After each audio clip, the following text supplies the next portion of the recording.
ნებისმიერ საზოგადოებას რა თქმა უნდა სირაქლემას პოზაში ცხოვრება ურჩევნია. სანამ პრობლემა ცხვირწინ არა ესვეტება. ამ შემთხვევაში პრობლემა დამოკიდებულებაა. ამას გარდა კი ამავე საზოგადოების სრულფასოვანი წევრებისთვის ცხოვრებისეული კომფორტის შექმნა.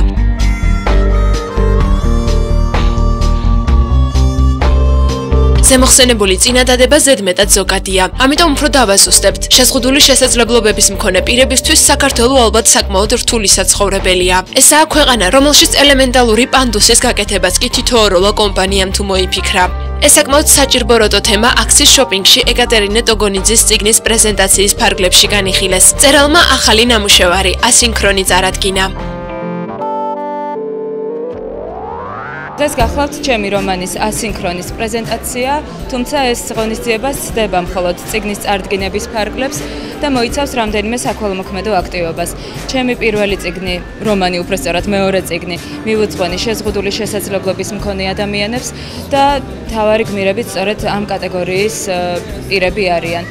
ისინი ფიზიკურად განსხვავდებიან ჩვენგან, თუმცა საერთოა განცდები, მისწრაფებები, გრძნობები და ტკივილი.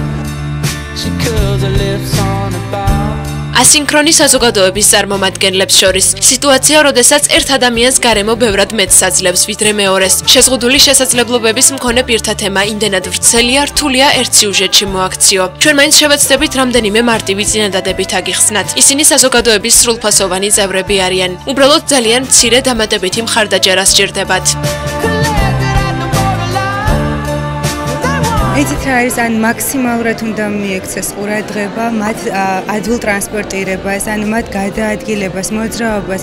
ძალიან დიდი პრობლემაა, რასაკვირველია, ძალიან ბევრჯერ მინახავს ეს გასაჩერებელ ადგილას, მითითებული არის, რომ ეს ეკუთვნის მხოლოდ ეტლიან ადამიანებს და არის ჩვეულებრივი მანქანა დაყენებული. რა თქმა უნდა, მიუჩვეველი რო არის ადამიანი შეზღუდული შესაძლებლობების მქონე პირების დანახვას ყოველდღურად ქუჩაში, ეს რა თქმა უნდა რაღაც აღინიშნება ხოლმე განსაკუთრებით, მაგრამ თანდათან ყველაფერი შეიცვლება.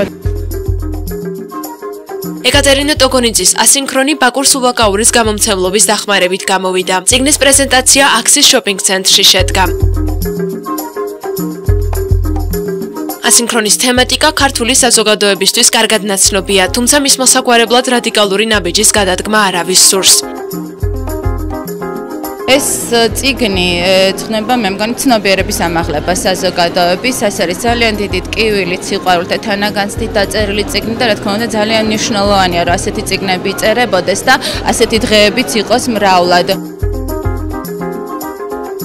თითოეული ადამიანის ძალისხმევა რაიმეს შესაცვლელად აუცილებელი ფაქტორია. ასე რომ, როდესაც ჩვენი პირადი საჭიროებების გარდა იმაზეც დავფიქრდებით, როგორ შევუქმნათ თუნდაც შეზღუდული შესაძლებლობების ადამიანებს საცხოვრებლად მეტი კომფორტი, სრულფასოვანი საზოგადოება მხოლოდ ამის შემდეგ დაგვერქმევა.